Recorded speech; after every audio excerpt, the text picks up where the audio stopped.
Assalamualaikum warahmatullahi wabarakatuh. Kali ini kita akan mengenal salah satu jenis tes bakat yang cukup populer, yaitu differential aptitude test atau yang disebut dengan nama DAT. DAT pertama kali diterbitkan pada tahun 1947 oleh The Psychological Corporation dengan pengembang senior adalah Josh Bennett yang diikuti oleh dua koleganya. DAT dirancang untuk mengukur kemampuan individu untuk belajar atau berhasil dalam sejumlah bidang pekerjaan. Tujuan untuk mengikuti tes DAT bagi individu yang sebagai sampel dari populasi adalah membantu mereka untuk memilih opsi pendidikan dan karier berdasarkan kekuatan dan kelemahannya. Jadi ada unsur kekuatan dan kelemahan di sini. Kemudian DAT bertujuan untuk membantu individu memahami dengan lebih baik mengapa mereka berhasil dan tidak dalam sebuah mata pelajaran. Selain itu, DAT juga berguna untuk memperluas wawasan individu sebelum memanfaatkan layanan bimbingan karier. Maaf, ini ada salah ketik. Kemudian tujuan lainnya adalah menaikkan tingkat aspirasi terhadap suatu pekerjaan.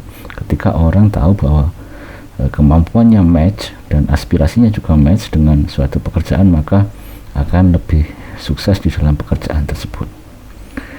Yang lainnya adalah memotivasi individu yang kurang berprestasi untuk mengidentifikasi kelemahan dan kekuatannya.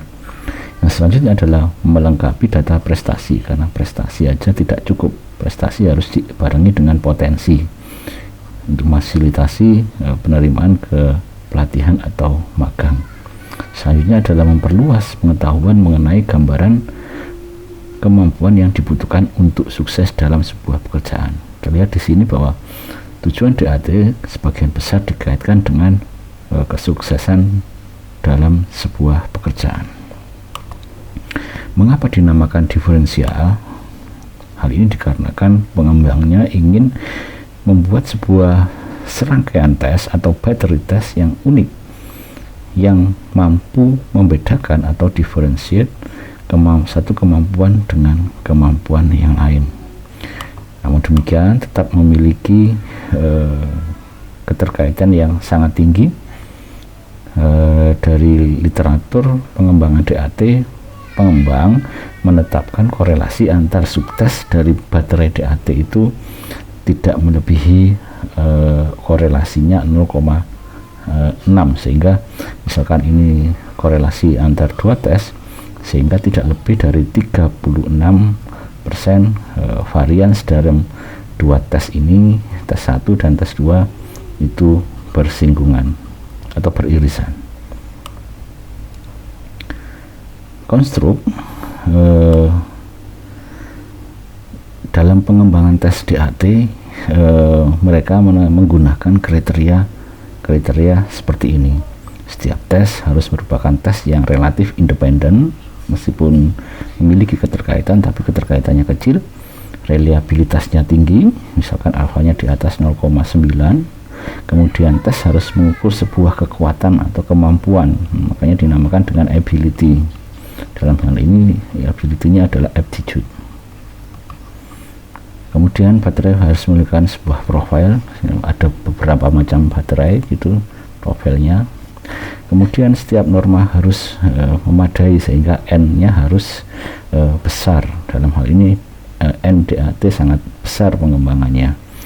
Materi yang diujikan harus praktis, mudah diadministrasikan, kemudian harus nyaman, dan harus ada form alternatif. Sampai saat ini setidaknya ada lebih dari 4 form tes DAT sudah dikembangkan. Pengembang DAT dapat dikatakan tidak memiliki landasan teori kalau berbicara mengenai teori.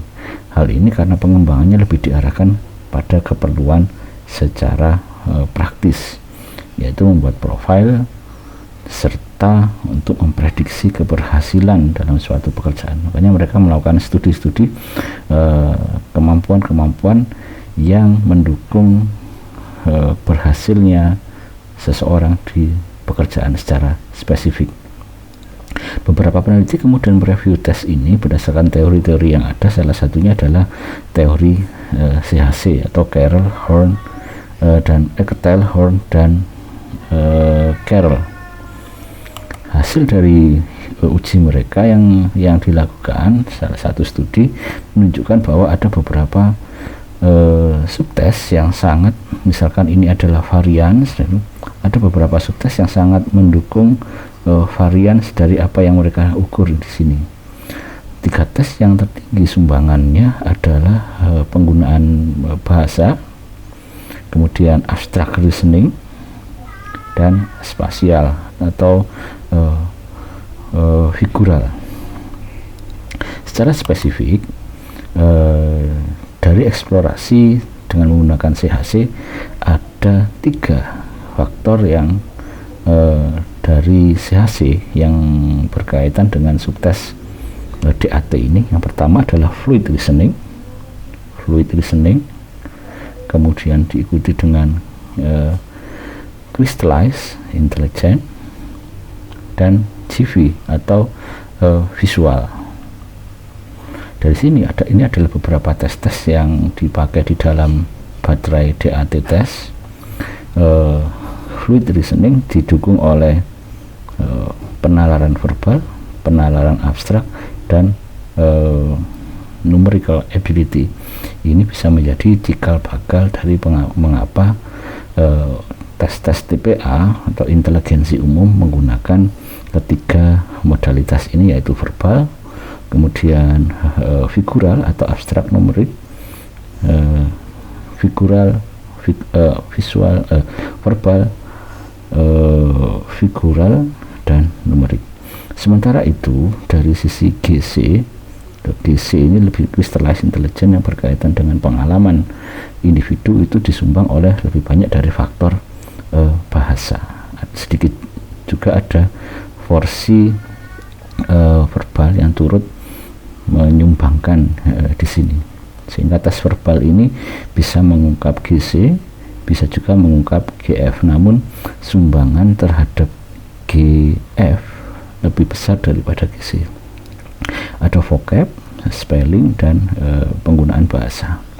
Di sisi lain ada juga faktor yang berkaitan dengan visual, karena spatial relation dan mechanical ini sama-sama berbentuk gambar, sehingga keberhasilan 2 tes ini ditentukan juga oleh masalah gambar.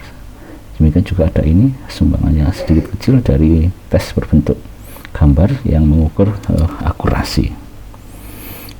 Ternyata hasil dari sampel yang mayoritas kulit putih dan sampel yang minoritas misalkan kulit hitam itu tidak jauh beda. Dapat dikatakan bahwa DAT bisa menggunakan teori CHC atau Carroll Hierarchical Model dalam pengembangannya. Baik, kita melangkah ke subtes-subtes DAT untuk sekedar mengenal tes ini dan menjadi inspirasi bagaimana bentuk-bentuk subtesnya bagi kita untuk mengembangkan tes lebih lanjut. Ini adalah tes verbal reasoning atau disingkat VR, mengukur kemampuan memahami konsep-konsep yang direpresentasikan dalam bentuk kata dan kalimat. Tujuannya untuk mengidentifikasi kemampuan seseorang untuk membuat abstraksi, generalisasi, berpikir secara logis dan analitis. Subtes ini tidak mengukur kemampuan berbahasa atau perbendaharaan kata, melainkan kepada penalaran. Dari sini terlihat bahwa semua kata-kata yang dipakai di sini adalah kata-kata yang umum, sehingga tidak mengukur masalah vocab atau language, tapi lebih mengukur kepada penalaran dengan menggunakan bahasa.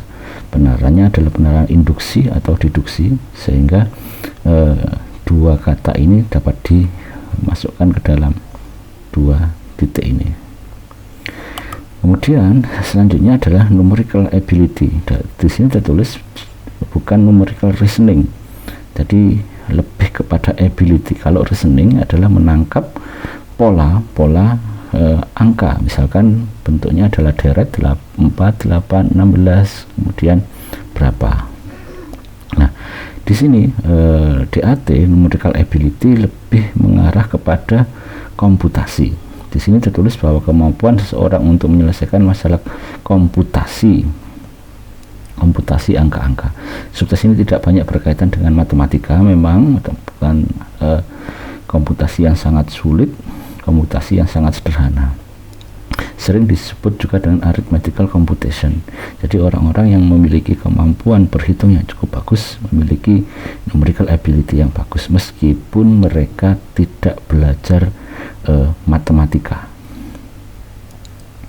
Jadi misalkan contohnya adalah ini 12 ditambah 3 sama dengan 13 sama dengan 25, misalkan ini jawabannya. Bentuknya seperti ini sampai level yang tersulit. Kemudian selanjutnya adalah abstract reasoning. Di sini adalah reasoning, jadi bukan ability.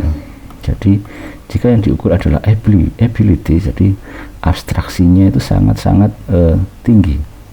Oleh karena ini reasoning hanya menangkap sebuah pola yang berbentuk abstrak aja. Bentuknya adalah gambar biasanya. Nah, tes ini mengungkap kemampuan untuk memahami stimulus yang berbentuk nonverbal atau abstrak. Misalnya memahami adanya hubungan logisnya dan prinsip-prinsip serta perubahan yang melandasinya. Jadi ibaratnya tes ini individu harus memahami hubungan antara satu baris ini ke sini, kemudian dari sini ke sini, kemudian dari sini ke selanjutnya yang mana. Selanjutnya adalah space relation. Ini berkaitan dengan kemampuan visual. Kalau tadi adalah reasoning, ini daya visualisasinya sangat tinggi. Individu yang memiliki kemampuan visual yang cukup bagus itu dia akan memahami bagaimana sebuah bidang itu diputar, dilipat, dibalik, ditransformasi ke dalam yang bentuk yang lain. Nah, tes ini mengukur kemampuan tersebut. Tes ini diadaptasi dengan nama tes pola atau tes ruang bidang, namanya B3 atau C5.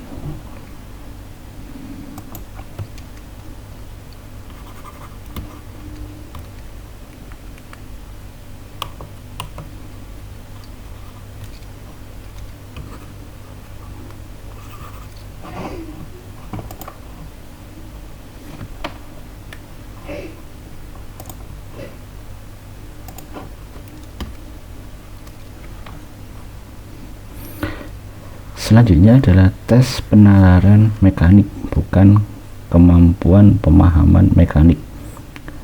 Hanya menggunakan istilah reasoning, sehingga konten fisika di dalam tes ini tidak terlalu kental, sehingga di sini tertulis bidang kerja mekanis, prinsip-prinsip dasar fisika. Tes ini diadaptasi di Indonesia dengan nama tes mekanik atau C4. Contohnya ini, hampir semua orang yang tidak mempelajari fisika dengan sampai di tingkat advance, jika memiliki mechanical reasoning yang bagus, maka dia akan mampu mengatasi kedua tes ini.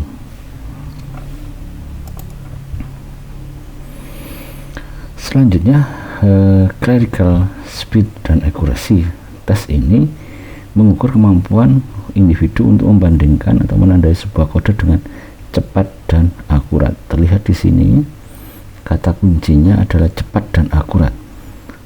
Tes ini dapat memprediksi keberhasilan dalam berbagai jenis tugas yang terkait dengan pekerjaan yang rutin seperti pengarsipan, pengkodean, pemilihan barang dan sebagainya.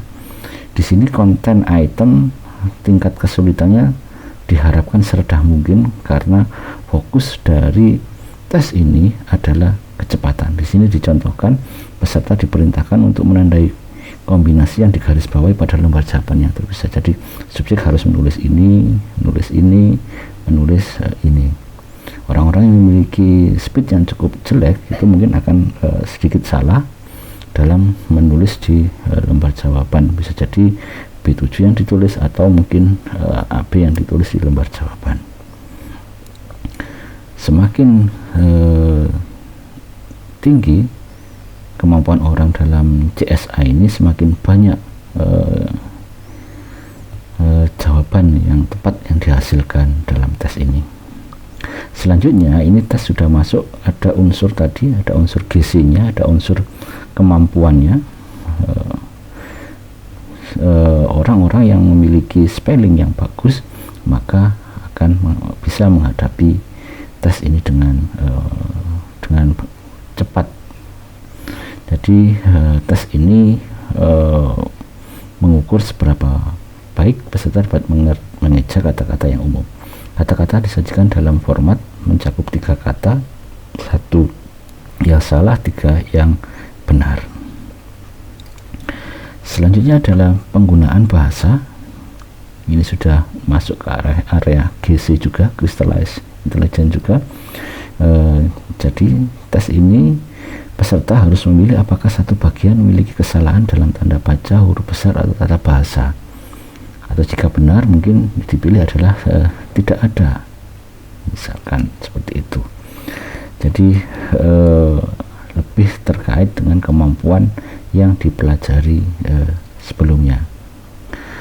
Penyekoran, masing-masing subtes memiliki waktu sendiri-sendiri dengan skor maksimal sendiri-sendiri, dan rumus penyekorannya sudah ditetapkan. Ada banyak perubahan sampai di tahun 90-an. Sudah ada subtes yang terbaru. Ini adalah contoh, mungkin ini DAT yang terbaru karena waktunya sudah berbeda dengan yang di sini. Verbal listening 30 menit, kali di sini sudah memuat 30 soal, lebih ringkas, waktunya 20 menit. Demikian teman-teman tentang DAT. Semoga memberikan inspirasi bagi kita untuk mengembangkan tes dalam mengakses bakat. Terima kasih. Assalamualaikum warahmatullahi wabarakatuh.